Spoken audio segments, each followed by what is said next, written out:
Hello guys, I welcome you back again to our YouTube channel.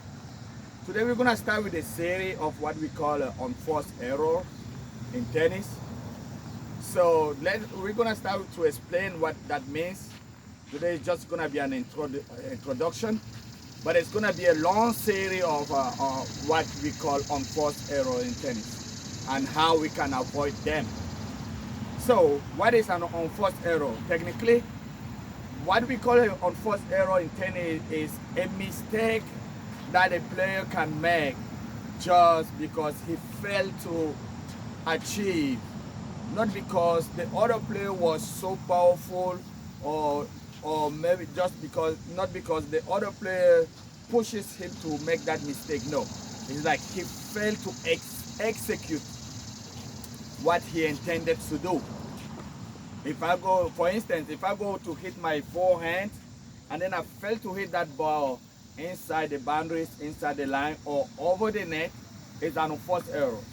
Because I know how to hit the forehand and I know how to put that ball, to aim that ball inside the net, or over the net or inside the tennis court. But I just went there, but I couldn't make it over the net, or I couldn't put that in bounds. Then that's the unforced error. It's not because the other player, my opponent, made me do it, made me lose it. No, it's not because the ball was too powerful, or the ball was too hard for me to do it, or I was already, outward. No, it's not that. It's because I know how to do it. I went there to do it. I couldn't execute. For instance, on the serve, I know how to serve. And then I went to do the serve, I missed my serve, and then I went to do the second serve again. I couldn't serve it. It's a double fault now. It's an unforced error. Nobody forced me to make that mistake. I just made that mistake twice because for some reason I failed to execute. I couldn't go through my steps very well to perform, to give the result that I hoped for. And that it become now an unforced error. So we're gonna learn in this series. We're gonna learn unforced error in tennis, in a serve, and how to avoid it. We're gonna learn unforced error in on the forehand and how to avoid it. Unforced error on backhand, on volleys, on overhead smash. Unforced error on most of the shots, that on slides, on drop shots. How to avoid them, so that, for the most part, when we go to execute with the intention that we have to put the ball in, or the place that we want to hit, so that we can go next time and make that as we want. Also, that's what we're going to be talking about during this series. Today was just the introduction, and to give you the basics, what it really means. And avoiding unforced error, because a lot of time that we make unforced error is because one or two steps did not match the full motion.